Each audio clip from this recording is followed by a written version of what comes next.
Well, good morning, everyone. Welcome to my weekly office hours where I answer questions about anything startup from idea all the way to product market fit. For those of you who don't know me, my name is JDM, aka Josh David Miller. You can find more about me here, but the long and the short of it is that I've helped more than 100 startup founders launch and scale their products. And that's kind of what I do for a living.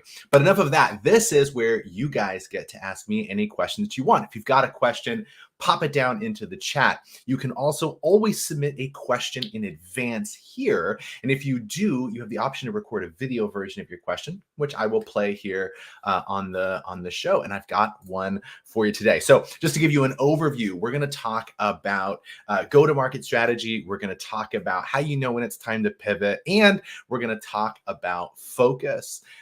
So it's a sort of a diverse set of questions today, but it's gonna be a bit of fun. And we got some people live with us here. June, whose question I'm gonna actually play first here in a minute. She says she's taking action today. So I hope, June, you let us know down in the comments what action you're taking today. But let's get to it. So the first question here actually comes from June. Good morning, Josh. I guess we're recording.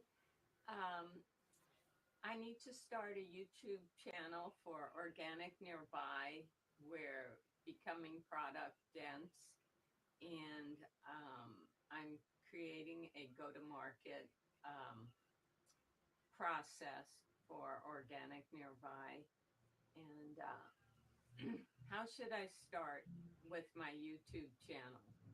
What should be 1, 2, 3? What should be my first post? Thanks, Josh.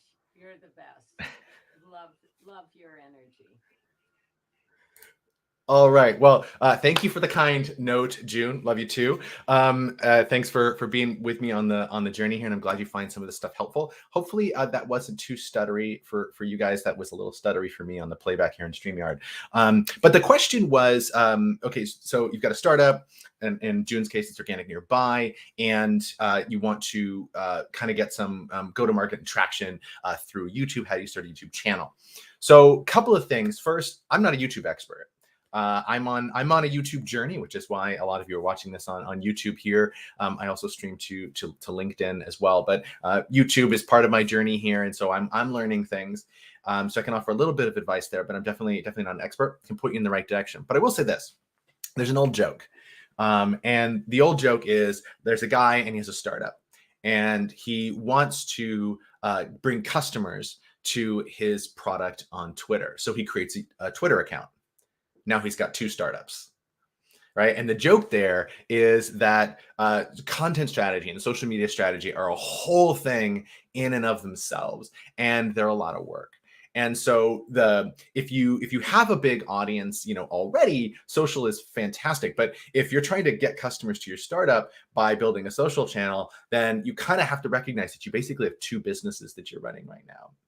2 separate projects that are both a huge amount of work, and then both can cannibalize off each other a little bit, particularly when you don't get perfect audience overlap.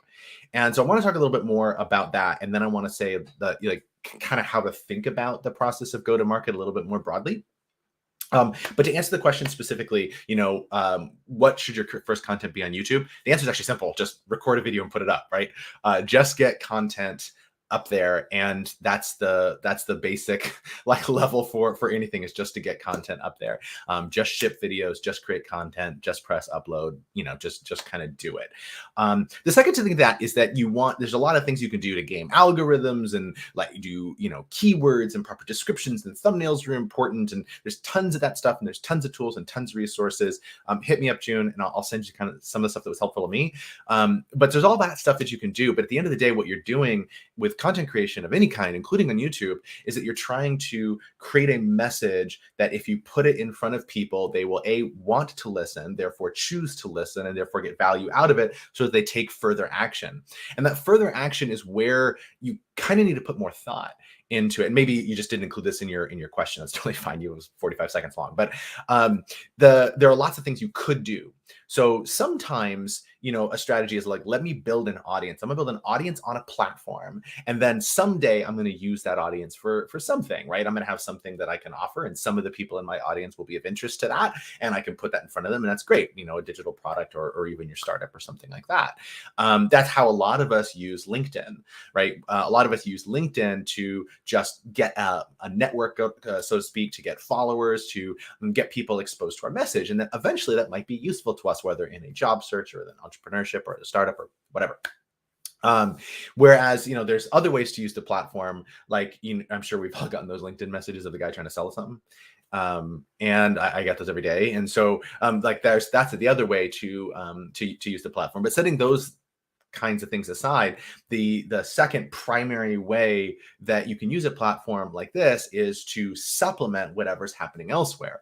So for YouTube, this could be, I'm going to put videos up that are kind of social proof of the thing that I'm doing, and that's fine. So here's how this works. Here's an explainer video. Here's whatever, and it's just kind of there to support the other thing, which means the customers are coming through the other thing and not through YouTube.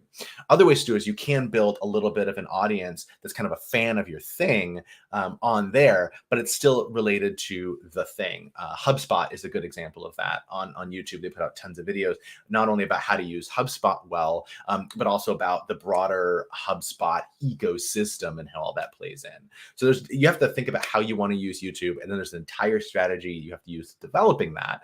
And I would just think really careful about whether you want to do that. Because again, startup number 2. So how should you think about go-to-market, I think, is kind of where I want to take this conversation. And since I'm in control of the microphone, I will take the conversation wherever I damn well please. Thank you very much. So when we think about go-to-market, we think about getting in front of customers. What we want to think about is where the customers already are first. Right. So they're probably on YouTube in your case. They're probably on Instagram because a lot of the people who like this kind of thing, they're organic produce that you can acquire from like farmers markets and things like that. They're probably on Instagram. Some of them are on Pinterest if they tend to be on the more crafty side. They might be, anywhere else. So we have to figure out where they are, and not just social media, but everywhere else too. So farmers markets is a place that these people are. They might be on websites that do seeds and sell seeds. They might hang out at the local landscaping place that sells plants and produce and stuff like that, or supplies for it. So where are all the places that they all hang out? And then once you get a list of all, where they all hang out and roughly how many people are exposed to each of those, then you can take those and rank them based on how easy it is for you to get in front of them at that place. So if you don't have a YouTube channel, getting in front of your audience on YouTube is actually really hard. You can do it. It's totally doable, but it's a lot of work and it's going to take time. So, it's got some difficulty. Whereas, it may be a lot easier if you knew somebody at the local organic store who talks to a lot of these people. And if you can get some means of getting it from there, a workshop at his store, whatever it is, then you can leverage that that relative ease of getting in front of the audience to get in front of more faster. And this is the basic process that we call growth hacking. And so an example of this that I really like is Airbnb. So Airbnb kind of had this problem, is that so they curated some properties, right, to be on the platform early on. So they had the places to rent, but you had to get an audience of renters to actually come and take those places. And they didn't have that audience. So like, where do we get them? Like, how do we find this audience? So they did something really clever. Is they said people who are renting this kind of stuff or doing the couch surfing thing before couch surfing was a thing, they were on Craigslist. And so they said, okay, so the audience is on Craigslist. How can we get in front of Craigslist? So their way wasn't to contact the people of Craigslist and like work out a deal or do anything like that. It was much more simple. They said, let's use an API connection. What we'll do is, since Craigslist has an API where you can post things, whenever somebody posts a listing on Airbnb, we will auto post it over to Craigslist. And that way the audience who's already on Craigslist looking for properties, they will find this listing. And then when they click through, it'll go to Airbnb to actually do the final purchase. So that was how they were able to get in front of an audience for relatively low effort. So that's how they did their growth hacking. And there's lots of other examples of that kind of thing. But that's how you want to think about it: is what's the big audience that is easy for you to get, easiest rather for you to get in front of. So it sounds like that was helpful. So that's fantastic. Great. Definitely feel free to ask follow-up questions on that. But let's move on to our second question, which is kind of a big meta question. And that's, how do I know when it's time to pivot? So motivation for this question is really important because there's actually three kind of big ways to think about this. And a lot of it depends on who's asking and why they're asking. So one that I'm gonna spend the least amount of time on is the intrinsic motivation question. So this is where how do I know if it's time to just move on from this idea? How do I know when I'm just like done with it? And that's not a data question, right? That's an internal question. As soon as your intrinsic motivation is not aligning with getting shit done in your startup, it's probably time to move on. And there are other things you could do. You can, do resets, and maybe a vacation is all you need, right? There's stuff like that. But that's a big meta question about me personally. What do I want with my life? Am I going in the right direction for this? There's the old quote. I don't remember who said it, but that is, startup founders, entrepreneurs, right, spend a few years of their life living like most people won't, so that they can spend the rest of their life living like most people can't, right? And built into that is that idea of sacrifice. But that sacrifice is only a thing for us if it's worth it, right? If we're going toward the place that we want to go, right? Which in the case of entrepreneurship is like working toward an exit and doing that kind of thing. If we're not doing that, we have a lifestyle business, and there's nothing wrong with lifestyle businesses if you want it. But if you didn't want a lifestyle business, you wanted a scalable startup, and you're doing this thing and it's turning out like a lifestyle business and not like a scalable startup, your motivation's misaligned and you're just going to be unhappy. So you have to keep in tune with that. So that's one context of the pivot. I'm just going to kind of set that aside and talk about the more practical version of this, which is pivot or persevere. So we talk in Lean Startup about build, measure, learn, put something out there, to measure something. You get some data back out of that measurement, and then you reincorporate that into the cycle. And at some point when you put something out there that doesn't go the way that you anticipated it to go, then you ask this like pivot or persevere question, which is like, how do I know when it's time to take a different path, or to kind of keep trotting through on this path? And that can be broken down into the final two categories that I want to talk about for a second. So it's kind of two types. There's the big version of a pivot, and then there's the micro pivot. And those are very different questions. So let's talk about the micro pivot for a moment. You run an experiment, you put it out there, to measure something like, I'm going to get X number of people to click on the link, whatever it is, or on X number of sales calls, I'm going to get Y% to close the deal, right? Whatever it is, depending on your stage of your startup, you've got something that you're working on, that you're trying to measure. And so you put that out there, and your hypothesis doesn't work, it fails.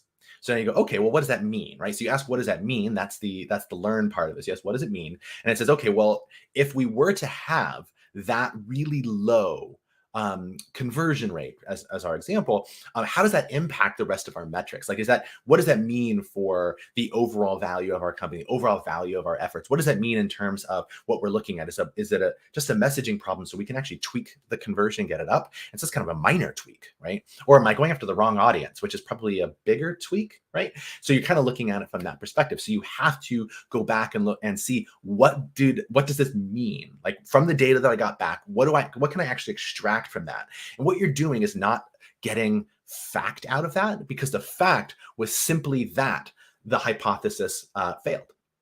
That's the fact. That's all you know, right? So you have to translate that into the next hypothesis. I think it failed because, right? And that's a lot more difficult. And so this is where you have to take the cumulative sum of data, make reasonable, educated guesses about what you think the reason is, and then you run an experiment. So if you think the problem's messaging, you can tweak the messaging, and you can run the experiment again and see what happens, right? Do you hit it this time, right? At some point, you're establishing, though, this mass of failure. At some point, you're saying, like, this doesn't, like, I'm kind of running low on hypotheses here, or I've been burning, 2 months on this. This is just more than I'm willing to spend on this little hypothesis. And you go, okay, it's time to make a larger pivot. And that's when you make the decision, when you start seeing the evidence line up.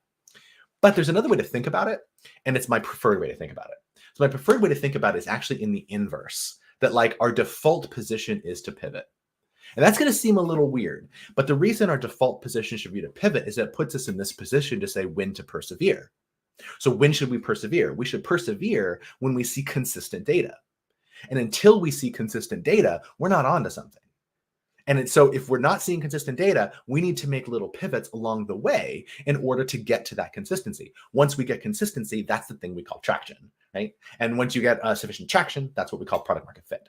So I like to think about it like that, is when do I persevere, not when do I pivot? take pivot as a given and think about persevere. That's kind of how I want to think about it. Hopefully that's helpful to you. But I'd love to hear your thoughts about what you think about the pivot versus persevere question, or if you have stories, share them in the comments. I'd love to hear them. So follow-up question, what's a lifestyle business? So that's a good question. It's kind of a term that we use. I should probably leave that up longer. It's a term that we use to describe a business that's not scalable, in the sense that it could be based on time, like a service company, so that, yeah, you can hire more people and you can grow, but at the same time, you're actually not scaling beyond it. Like if you build an app, for example, right, you have to build a big app. And if you sell one customer or 10 customers, it doesn't change that you built the app, right? And then as you get to 10 million users, like your infrastructure grew, but not proportional to the 10 million users, right? So we refer to this really scalable, is that with the same amount of time and incremental investment, you can get disproportionate or exponential growth. So that's like a scalable startup. A lifestyle business doesn't scale for that reason, or potentially for other reasons, like maybe you just don't want to. And so this is a business that you don't do to build toward a $50 million, $100 million exit. This is a company that you're building to run, and that you're just going to kind of stay with for a while. And so this is like, it's more of a career thing. I'm doing this because I want to run the business, not because I want to build a business and exit. So that's the difference between the two. Is one is becomes your lifestyle, and the other one is after something completely different. There are pros and cons for both, but it's entirely a question of personal taste and personal goals.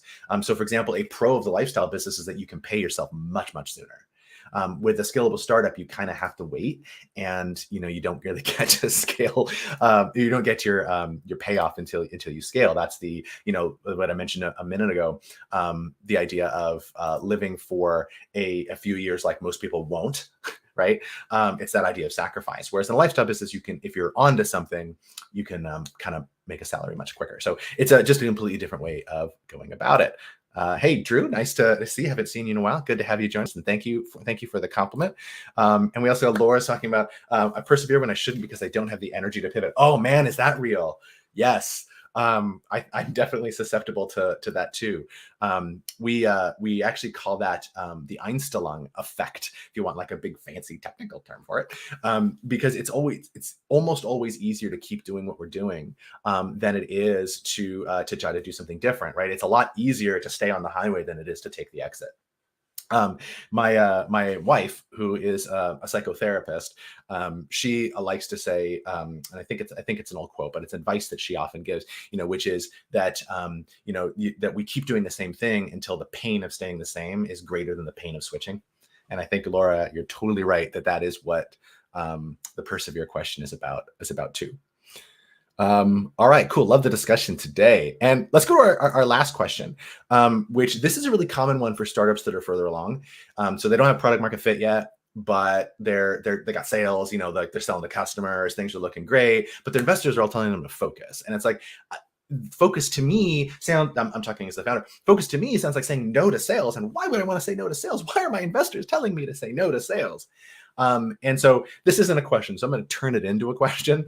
But at first it's a comment. What are they talking about? Well, they're talking about when we're looking for a scalable startup, we're trying to build something that is very repeatable, that we can just put into an engine and pour gas on it. That's when you start raising like Series A, Series B, Series C, is when you can just start pouring marketing and sales dollars, and then of course serious engineering dollars and stuff too. But we're pouring all this stuff into it to just build the thing up that we've already proven works.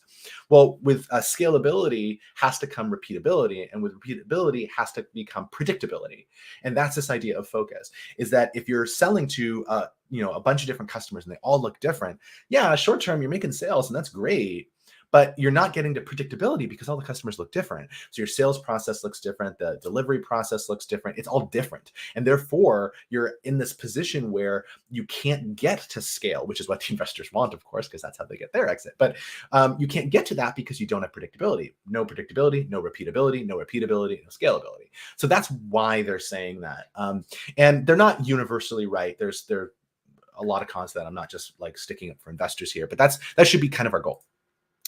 So what does that focus actually look like? What it looks like is trying to figure out how you answer like the question of what kind of customer is most likely to lead to that predictable, scalable business. And so you create what I like to call the best business model hypothesis for the moment. It might not be the right one, but it's the best one for the moment, right? And then what that is, that's based on all the data that you have, and it's based on some guesses, and it's based on surfacing some assumptions and saying, well, I think it's this, but this is kind of a risky assumption, so maybe I want to test that thing. But like that, you build this construct of, I think this is the best hypothesis for the moment. And then you have to find a way to test that hypothesis. You want to test it really quickly and really cheaply, and to find out if you're on the right track. And again, back to our pivot persevere conversation, it's the same thing. You're looking for that consistency. And so if you start running that hypothesis and you're like, okay, when I'm doing this, I'm actually getting consistent sales in that particular customer lane, that particular niche, then that's fantastic. And that doesn't mean you have to fire all of your other customers all at once. And it certainly doesn't mean that you have to say no to unrelated sales, because short-term cash can be important for runway, right? So there are other considerations to take in here. But the important part is to keep that focus in mind of trying to figure out where you're going and what the path is to get there. And that's going to involve developing some kind of hypothesis for how you're going to do that. So to return really quickly to that idea of runway and cash, it's a lot of the objection comes from, well, we need the cash to run our business. Like we're trying to get, we're going to use customer revenue to bridge to our next round or something like that. And like, that's totally real. And that's like, you got to do what you got to do. But I would say this: what you want to make sure that you're doing is actually connecting together the present and the future and keeping those in tension with each other. And what I mean by that is that you want to make sure that your actions you're doing today are a means to an end if they're not directly on that road. So if they're directly on that road, that's great. That's fantastic. And it's awesome. And it's fun. And we're cool. But if they're not on that road, but we have to do them anyway, like we need cash because we got to pay our employees next month, right? Then you want to make sure that they're always being treated as the means to an end and not the end. And that changes the psychology. It changes our behavior. It changes how we engage with those things, because we're constantly looking for ways out, as opposed to getting stuck with the way in, which goes right back to what Laura was saying about getting stuck in that persevere lane when you shouldn't be persevering anymore, because we want to keep in mind that we don't want to do that. So that's kind of what I got to say about that. It's when you're a startup that's further along like that, it can be difficult to talk about in the abstract. So we talked about it in person, but happy to engage with anybody on this if you want to ask a more specific question to your niche. So let's see what we got here. So we got Aaron said, great content. Looking forward to future conversations. Yes, happy Small Business Week. There've been so many cool events going on this week. Lots of fun stuff. I participated in some yesterday, and it's also Giving Day, and so we're all supporting our local startup SAC. So shout out to Laura. Make sure you put a link in the comments there, Laura. And yeah, so that's great. Thanks for the comment, Aaron. And yes, love the pivot to persevere flip. It is. It's just a completely different way of thinking about it. And you also summarize this really well. Have the end in mind in the moment, right? That's right. So when you're making a decision, have the end in mind and understand, is this the way to the end, or is this just a means to the end? And then make your decision kind of, accordingly to that.